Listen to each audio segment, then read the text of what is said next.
নমস্কাৰ এই মুহূৰ্তত এটা অত্যন্ত গুৰুত্বপূৰ্ণ খবৰ দিব বিচাৰিছো কিনো এটা ভাল খবৰ আহিছে অসমৰ পৰ্যটন ক্ষেত্ৰলৈ 200 কোটি টকাৰ অনুমোদন জনাইছে কেন্দ্ৰীয় চৰকাৰে এটা অত্যন্ত ভাল খবৰ 200 কোটি টকা অনুমোদন কেন্দ্ৰীয় চৰকাৰ আমি ইতিমধ্যে উল্লেখ কৰিছে ডাঙৰ খবৰ আহি পৰিছে এই মুহূৰ্তত আৰু বিশেষকৈ চিৰিয়াখানা আৰু ৰংঘৰ প্ৰকল্পৰ বাবে এই ধন অনুমোদন জনাইছে কেন্দ্ৰীয় চৰকাৰে সবিশেষ আনিতক সৰ দৰ্শক অসমৰ পৰ্যটন ক্ষেত্ৰলৈ 200 কোটি টকাৰ অনুমোদন কেন্দ্ৰৰ ৰাজ্যিক চিৰিয়াখানা ৰংঘৰৰ উন্নয়নৰ বাবে 200 কোটিৰ অনুমোদন জনোৱা হৈছে ৰংঘৰৰ উন্নয়নৰ বাবে 94 কোটি টকা আৰু একে সময়তে ৰাজ্যিক চিৰিয়াখানা উন্নয়নৰ বাবে 97 কোটি টকাৰ অনুমোদন কেন্দ্ৰীয় চৰকাৰৰ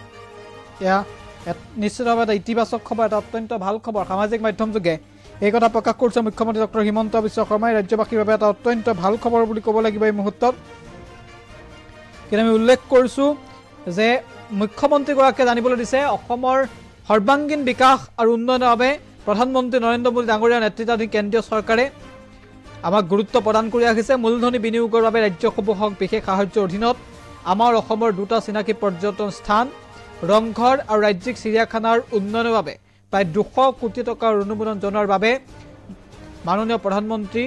মোদী ডাঙৰীয়ালৈ আন্তৰিক কৃতজ্ঞতা জ্ঞাপন কৰিলে হিমন্ত বিশ্ব শৰ্মাই এইদৰে সামাজিক মাধ্যমত পোষ্ট কৰিছে আৰু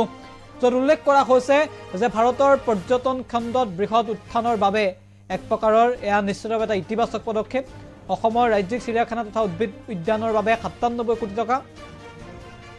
আৰু শিৱসাগৰস্থিত ৰংঘৰৰ সৌন্দৰ্য বৰ্ধনৰ বাবে 94 কোটি টকাৰ অনুমোদন জনাইছে কেন্দ্ৰীয় চৰকাৰে আৰু এই ধনৰাশিয়ে নিশ্চিতভাৱে শিৱসাগৰৰ ৰংঘৰ আৰু একে সময়তে ৰাজ্যিক চিৰিয়াখানাক নতুনত্ব প্ৰদান কৰিব বুলি আশা কৰিছে ৰাজ্যবাসীয়ে